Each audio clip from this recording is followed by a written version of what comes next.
Married for 5 years, Mark was, according to everyone on my ex feed, the perfect husband. He never missed an anniversary, always with a surprise. Others envied me, but only I knew the truth. Those expensive gifts everyone raved about? All from some resale site. I used to think he was just frugal. Until one day, on a sudden impulse, I logged into his resale account. The transaction history showed the seller was his ex-girlfriend. It turned out the gifts I cherished were just discards Christina didn't care for. In that moment, 5 years of deep affection became nothing but a cruel joke. I finally woke up. All his tenderness, all his love, had never truly been for me. He had never let go of his past. And I was just a subscription, a way for him to renew their love. My blood ran cold. Phone clutched in my hand. The seller in the transaction history was always his ex-girlfriend's name. Christina. My finger trembled as I scrolled and clicked on the link for the ring from 5 years ago. The product description clearly stated, engagement ring from ex-boyfriend, selling after breakup. Initials engraved on the inside. Please consider before purchasing. My heart clenched. Unwilling to give up, I took off the wedding ring I wore every day and rubbed its inner surface repeatedly. Finally, in the most hidden corner, I felt the tiny engraving. It was her initials. This wedding ring had been with me for 5 years of marriage. I treasured it so much I'd carefully take it off and put it away even when washing my hands. Actually, the size wasn't quite right. Once, it slipped off and got lost while skiing. I searched on my own in the snow all night. My hands and feet got frostbitten and I almost needed an amputation. It turned out, all those promises of a lifetime, they were just scraps from someone else's table. I flipped through the records. Christina had specified the origin of each item in the product details. Selling unused items after breakup, gifts from an ex, my pajamas from our wedding night, her old clothes, all those exquisite pieces of jewelry, those designer bags over the years. Every seemingly thoughtful gift was just a witness to a story with another woman. I stood there, phone in hand, fingers icy. I asked him in a choked voice as he stepped out of the bathroom, "Are all the gifts you've given me secondhand?" He casually looked up, drying his hair, his tone candid and indifferent. "Gifts are about the thought and secondhand items are just as good. No need to waste money. Don't be so materialistic like other women." He thought I cared about the price, but he didn't realize what sickened me was being a substitute, a cheap replacement from start to finish. I finally couldn't hold back the tears. "Why would you re-gift things you gave to Christina to me?" He paused, his gaze flickered away. "She sold them at a good price, and the channel was verified. Christina and I are in the past. Can you stop being so dramatic?" I looked at him, utterly disbelieving, tears streaming down my face. "You bought back your ex-girlfriend's engagement ring and gave it to me as my wedding ring, and I'm being dramatic?" He frowned. "Is a ring she's worn not a ring anymore? All right, I'm tired from work. Do you have to cause a scene over something so trivial?" Every word dripped with impatience and accusation. I watched him turn his back to me and fall asleep. My heart felt like it was being strangled by that ring, the pain so intense I couldn't breathe. Using that unique ID, I easily tracked down all of Christina's social media accounts. Following the digital breadcrumbs, I found her long Inactive's account. It hadn't been updated in years, but it was still linked to that familiar profile picture, Mark's account. Her posts were, predictably, restricted. I thought for a moment, typed in Christina's publicly listed birthday from her other social media, and just like that, it unlocked.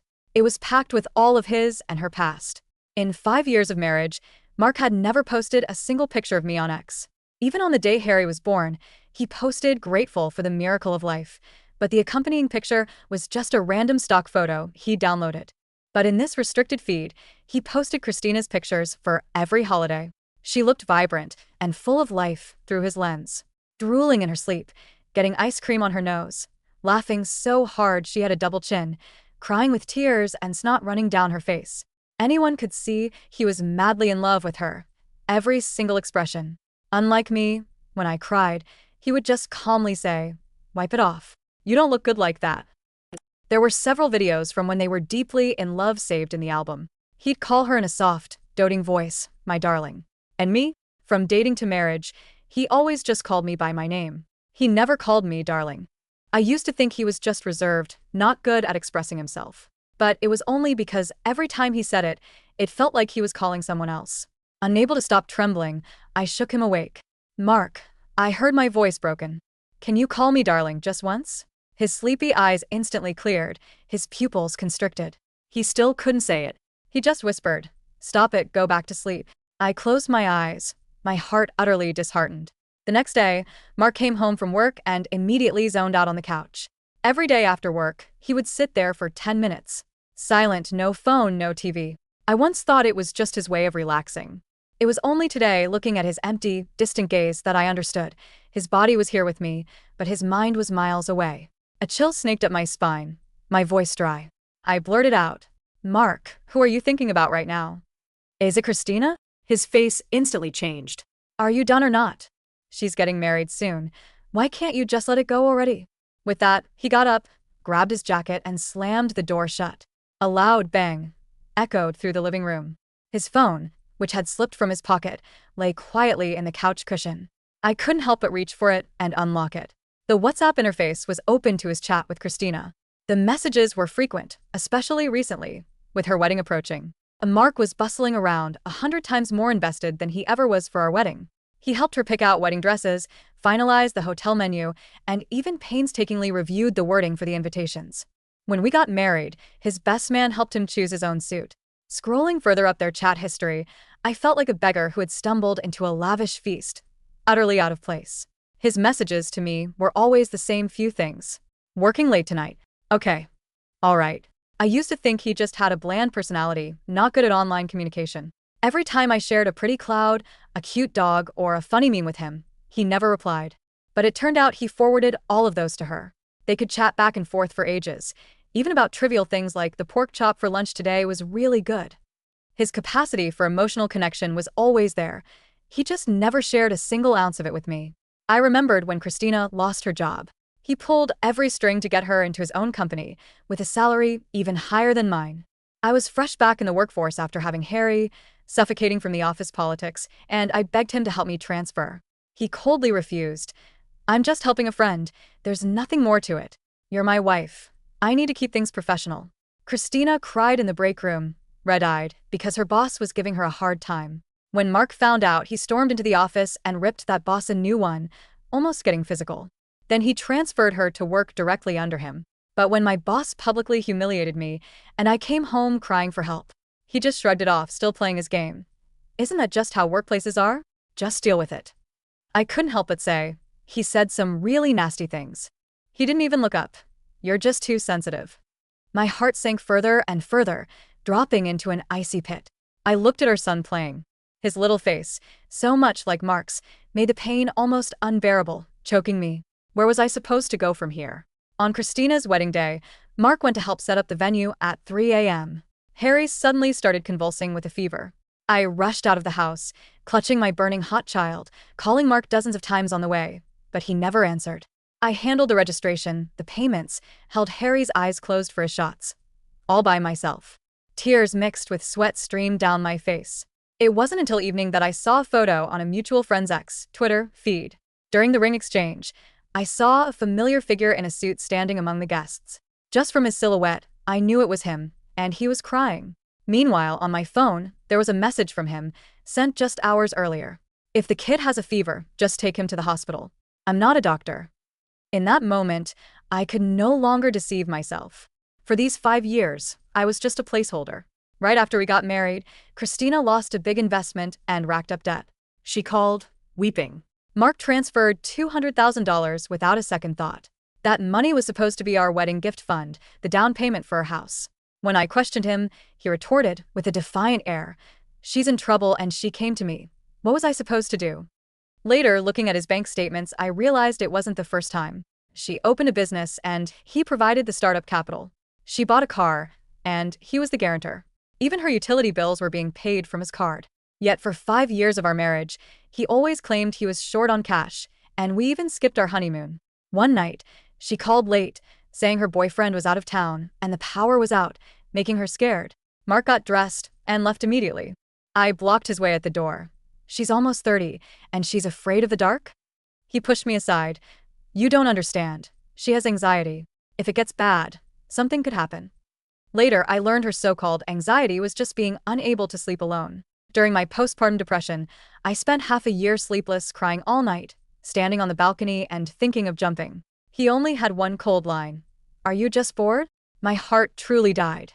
In those 5 years, My light was never lit. He poured everything into ensuring her happiness, so I would grant him his deep affection for her. I called my lawyer, my voice calm. Please draft a divorce agreement for me. The lawyer's office was located on the 24th floor of a steel and glass tower downtown, overlooking a gray, fog-shrouded harbor. The morning air was cold, biting at my face as I walked from the subway. I hadn't slept. After Harry's fever finally broke at 4:30 a.m., the pediatric ward had fallen into a heavy, suffocating silence, broken only by the rhythmic hum of the monitor. I sat in the plastic armchair beside his crib, watching his tiny chest rise and fall. My fingertips were still numb, not from the hospital's air conditioning, but from a deeper, structural chill that had settled into my bones over the last 48 hours. Mr. Vance, a sharp-featured man in his late 50s with neat gray hair and tired eyes, looked at me over a stack of yellow legal pads. He didn't offer empty condolences. In his line of work, he had seen every variation of human betrayal. The physical evidence you have is emotionally devastating, Clara, he said, his voice flat, professional, and strangely comforting. But in a court of law, hurt feelings don't carry a monetary value. We need to focus on the finances. You mentioned $200,000 from your wedding fund. It was supposed to be our down payment, I said. My voice sounded thin, like dry paper. He told me he invested it in a high-yield mutual fund that went under during the market dip 3 years ago. I believed him, but I found the transfer record last night on his old laptop. It went directly to a business account registered under Christina's Curated Florals. Mr. Vance jotted something down with a heavy gold fountain pen. And the utility bills? The car guarantee. I have screenshots of the bank statements, I replied, pulling a thick folder from my bag. I had spent the hours between Harry's vitals checks downloading every document I could access from our joint portal, as well as his personal account, which he'd foolishly left logged in on our home tablet. He's been paying her rent for her boutique space in the Arts District since 2022. He also signed as the guarantor for her luxury SUV. When she missed 3 payments last winter, the bank auto-drafted $5,000 from our joint savings. He told me it was an accounting error by our mortgage provider and that he'd sorted it out. Mr. Vance leaned back, his chair creaking softly. This is what we call the dissipation of marital assets. In this state, any community funds used to maintain a non-marital relationship, especially an ex-partner, can be clawed back. During asset division, we will argue that he systematically defrauded the marital estate to support his mistress. She isn't his mistress, I whispered, the word tasting bitter on my tongue. Not physically, anyway. She's just his North Star. And I was the background noise. To the court, the distinction doesn't matter, Mr. Vance said, slide ruling a document across the desk. Money spent on her is money stolen from you and Harry. I'll hire a forensic accountant today. Her name is Sarah Chun. She's ruthless. But Clara, you need to do something very difficult now. What? You must go home, and you must act as if nothing has changed. If Mark realizes you're onto him, he'll start moving funds, changing passwords, and closing accounts. We need at least 2 weeks to subpoena his primary bank accounts and secure the financial trail. Can you do that? I looked down at my hands. The skin on my ring finger was still slightly discolored, a faint, permanent mark left by 5 years of wearing a ring that had never belonged to me. I can do it, I said. When I brought Harry home from the hospital that afternoon, the house was quiet. Mark wasn't home. There was a text on my phone from 11 a.m., still helping with the post-wedding cleanup and returning the rental suits. Might grab dinner with the guys. Sleep early. No mention of Harry's fever. No question about whether we were still in the emergency room. I carried Harry up to his room, tucked him into his bed with his favorite stuffed bear, and sat on the floor beside him until he drifted off. The house felt different now. The walls, which I had spent years decorating with vintage prints and warm, linen curtains, felt like a stage set.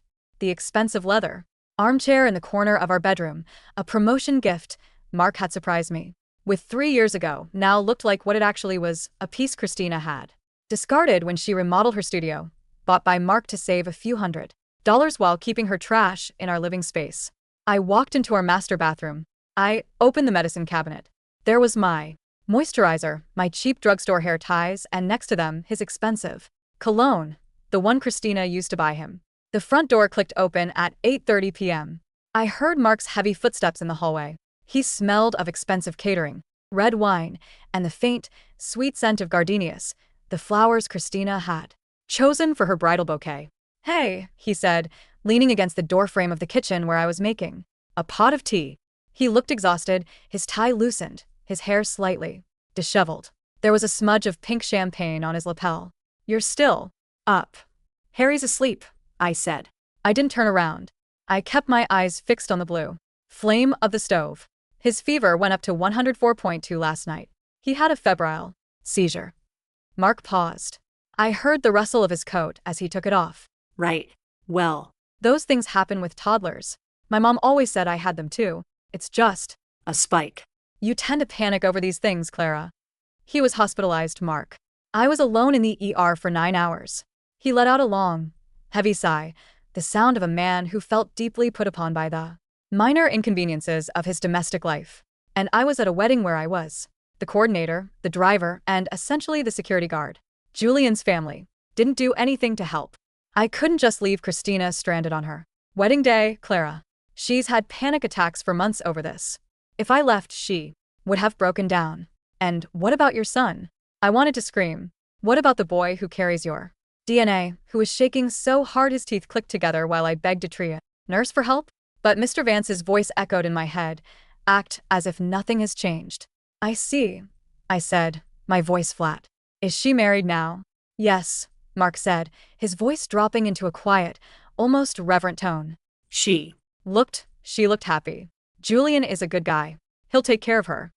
There was a strange, hollow grief in his eyes. He looked like a man who had just buried his youth, standing in his own kitchen, looking at a wife he regarded as a comfortable piece of utility furniture.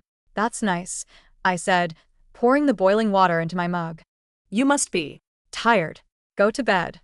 He looked at me, slightly puzzled by the lack of an argument.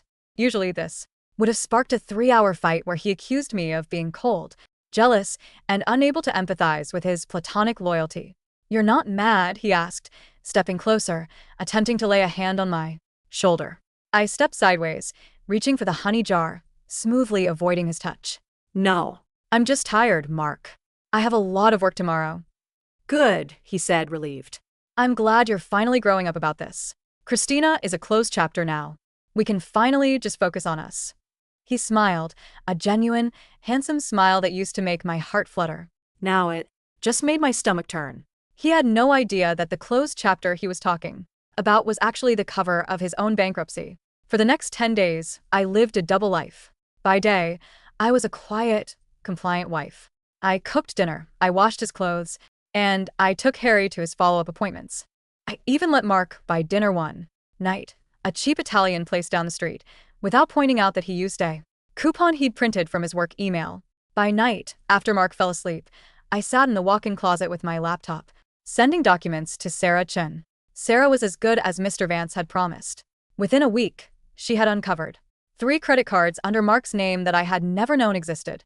One of them Had a balance of $18,000, almost entirely spent at high-end furniture stores, jewelry boutiques, and a luxury resort in Maine where Christina had spent her bachelorette weekend. Mark's name was on the reservation for the master suite. He didn't just spend marital assets, Sarah told me over a secure video call. While I sat in my car in the grocery store parking lot, he took out a personal loan against his 401k 2 years ago. $60,000. The payout date matches the exact day Christina's floral shop opened its physical location. He Listed the loan purpose as home renovation. "Did you do any renovations?" "In 2024. We replaced a leaky faucet in the half bath," I said, staring out at the gray rain hitting my windshield. "It cost $80. I paid for it out of my grocery budget." "Then we have him," Sarah said. Her voice was crisp. "This is a massive, documentable diversion of community property. In a divorce proceeding, the court will credit this entire amount to your column. We can also ask for him to cover your legal fees due to financial misconduct." "How long until we can file?" "The subpoenaed bank records from his secondary account should arrive by Friday. Once we have the physical statements showing his direct transfers to her personal account, Mr. Vance will draw up the final papers. We should serve him early next week." "Where?" I asked. "Typically, we serve at home or at work," Sarah said. Work is usually more effective if you want to prevent him from making a scene or trying to destroy physical evidence at the house. No, I said, a cold, hard thought forming in my mind. Not at work. And not here. Then where? Next Tuesday is his mother's 65th birthday, I said. He's organizing a family dinner at a private room in the French restaurant downtown. He invited his parents, his sister, and Christina and her new husband. He told me it was because Christina is like a daughter to his mother. There was a brief pause on the line. Clara, that's going to be highly public. He spent 5 years making my life a public performance of his tragic, unrequited love, I said, my voice steady and quiet. He let everyone on my social media think I was a queen while he treated me like a beggar eating her scraps. I want his family and her to see exactly what his devotion has cost him. The preparations for Eleanor's 65th birthday were elaborate. Mark had spent weeks planning it, which was ironic considering he had forgotten my 31st birthday entirely the previous month, offering a hasty, I thought. We agreed not to do gifts this year when I brought it up. Make sure you wear that silk dress I got you last year, Mark said on Saturday morning, looking up from his tablet. The green one. It looks classy. The green one? I asked, setting down Harry's cereal bowl. The one you bought from that boutique outlet online? Yeah. It fits you well. I remembered the listing I had found on Christina's resale page just 3 days ago. Emerald silk slip dress, worn once for a gallery opening. Decided green. Isn't my color. Size S, selling for $45. I had matched the unique fabric pattern to the dress hanging in my closet. I had worn it to our 4th anniversary dinner. Mark had spent the whole night staring at me with a strange, melancholy look in his eyes. I had thought he was admiring me. Now I knew he was just remembering Christina wearing it to a gallery opening with another man. I won't be wearing the green dress, Mark, I said softly. Why not? Don't start being difficult, Clara. My mom loves that dress on you. And Christina and Julian are coming. I want us to look put together. Like a family.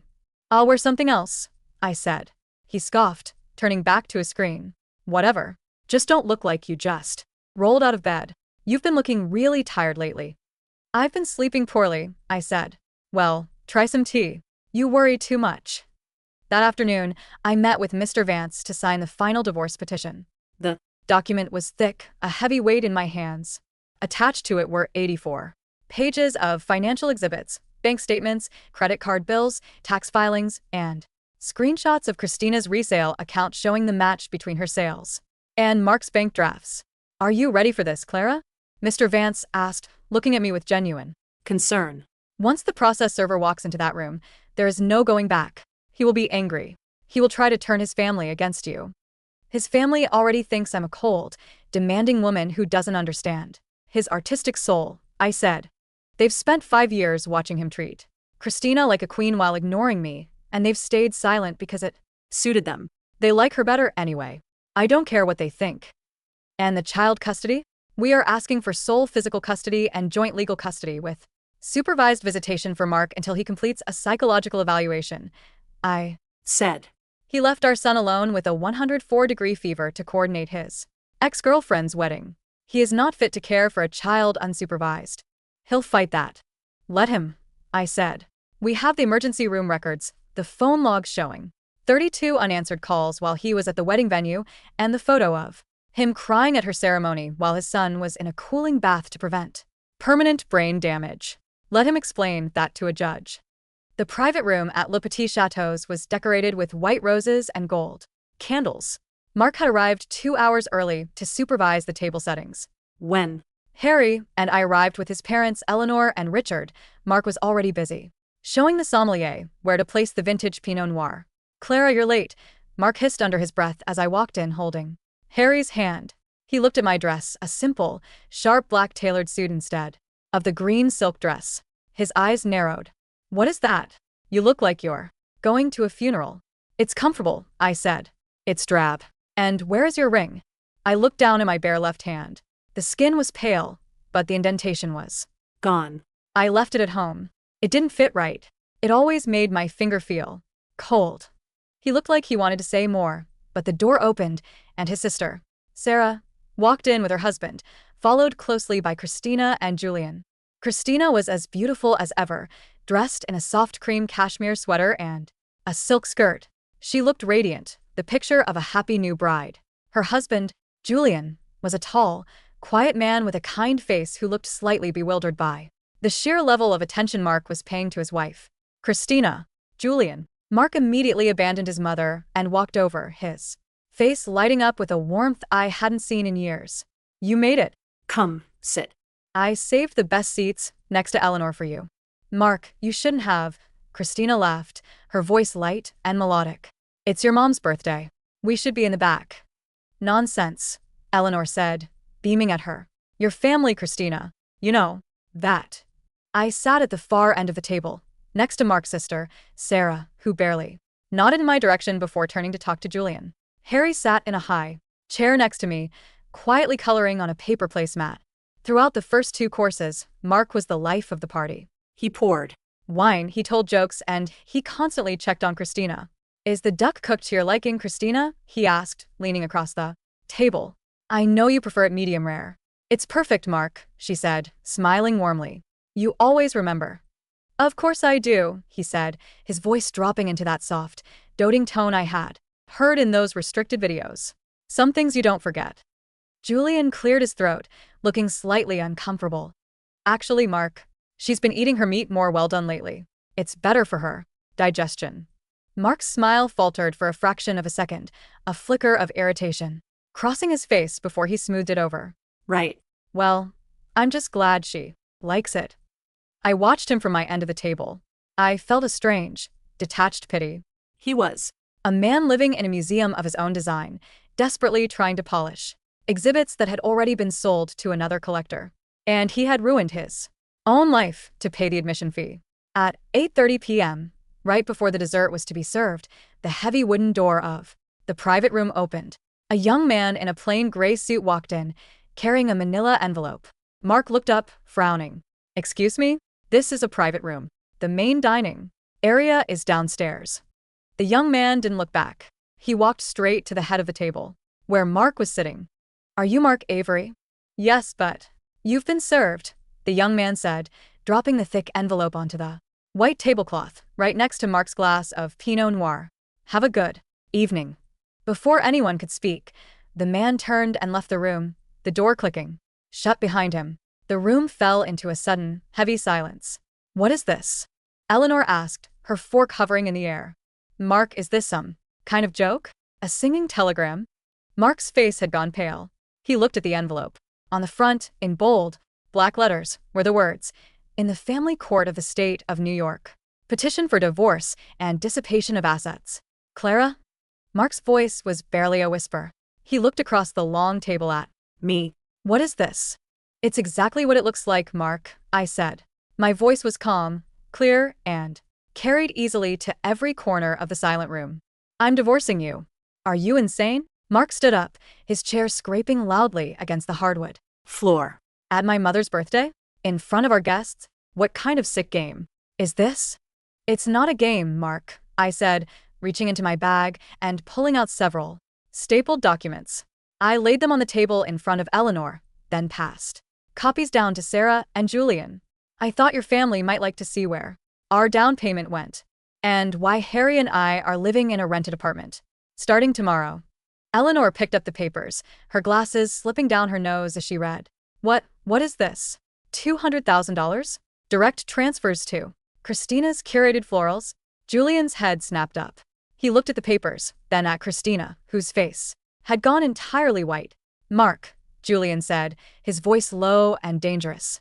What is this about you paying for Christina's lease? And her car? Julian, it's not what it looks like. Christina stammered, her hands shaking as she reached for her water glass. He was just helping me with the business Loan. It was a formal arrangement. A formal arrangement with no interest, no repayment schedule, and funded entirely from his wife's marital savings. I asked, looking directly at Christina. And what about the luxury resort in Maine, Christina? The one Mark paid for? Was that also a business loan? Clara, shut up, Mark roared, his face turning a dark, mottled red. He lunged across the table toward me, but his father, Richard, who had been silently reading the documents, stood up and caught his arm. "Sit down, Mark," Richard said. His voice was cracked, but authoritative. See. "Down and look at this." "Dad, she's making this up. She's jealous. She's always been jealous of Christina. This is a certified bank statement, Mark," Richard said, his hand trembling as he held the paper. "Your name is on the account. These are your signatures on the wire transfers. $200,000, $60,000 from your retirement fund. You told us you lost that money in the stock market.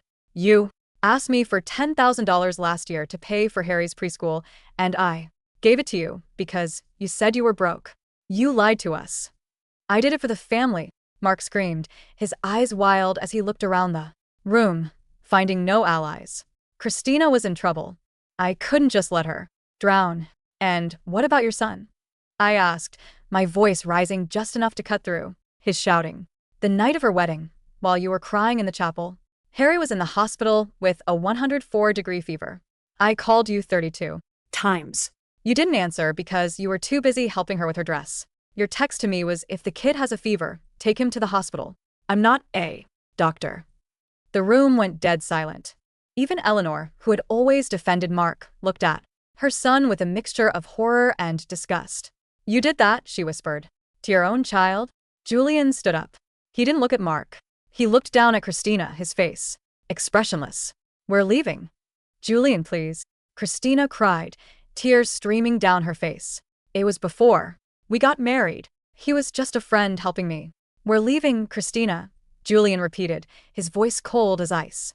He grabbed his coat and walked out of the room. Christina paused for a second, looking at Mark with a flash of pure, unadulterated hatred before running after her husband.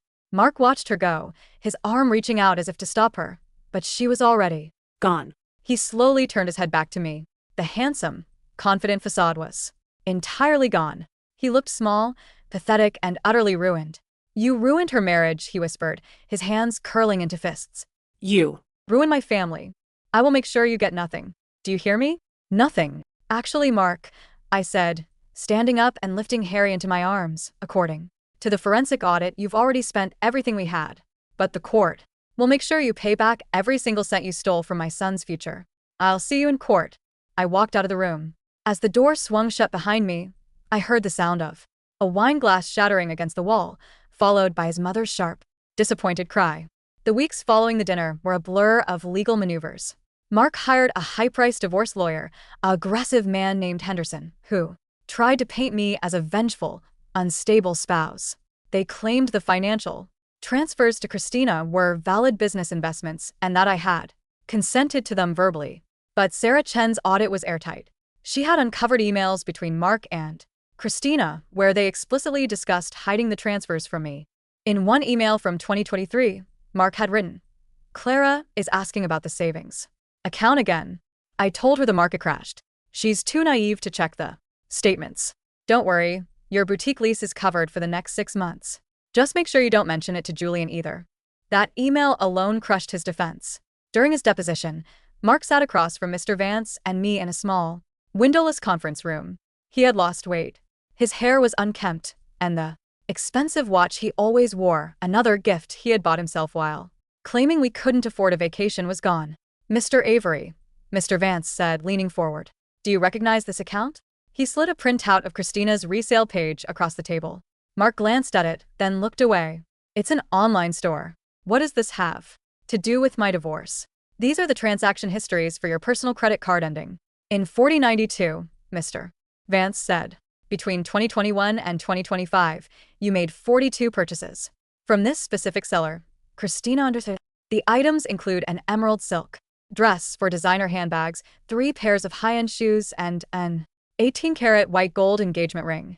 "I was recycling," Mark muttered, his voice hoarse. "It's better for the environment. I didn't see the point in paying retail prices when these items were in perfect condition." "And did you inform your wife that her wedding ring was the exact same ring you had given to your ex-girlfriend 5 years prior?" Mark's lawyer, Henderson, shifted in his chair. "Objection. Relevance." "The relevance, Mr. Henderson," Mr. Vance said calmly, "is that the respondent systematically used marital funds to buy back his own previous gifts to his ex-girlfriend, thereby subsidizing her lifestyle while defrauding his wife. He Then presented these used, engraved items to his wife under the pretense of new, high-value purchases. This speaks directly to the fraudulent nature of his financial management throughout the marriage. Mark looked at me, his eyes pleading. Clara, please. It was just a ring. Why? Does it matter where it came from? You wore it for 5 years. You loved it. I loved the promise I thought it represented, Mark, I said. My voice didn't Shake.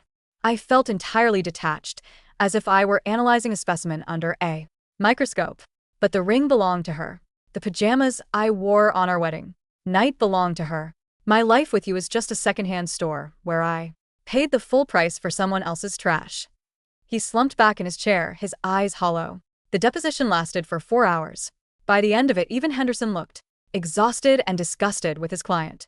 The financial trail was too clear, the intent to defraud too obvious. The consequences of that night at Le Petit Chateau's rippled outward, destroying the fragile world Mark had built. 2 weeks after the dinner, Julian filed for divorce from Christina. Because they had only been married for a month, the separation was swift and brutal. Julian's family, who owned the building where Christina's floral boutique was located, immediately terminated her lease. Without Mark's financial support, which had been frozen by the court order, and without her husband's family backing, the boutique went out of business within a month. I drove past the Arts District one afternoon and saw the for rent sign. In the window, the dry, dead leaves of her window displays scattered on the sidewalk. Mark's career also took a massive hit. The scene he had caused at the office a year prior, when he had threatened Christina's former boss, was reinvestigated after his HR department received an anonymous tip containing the court filings regarding his financial misconduct and conflict of interest, hiring his ex-girlfriend with a salary higher than his peers while maintaining a financial relationship with her. He was given the option to resign or be terminated. He chose to resign, his professional reputation in the industry completely shattered.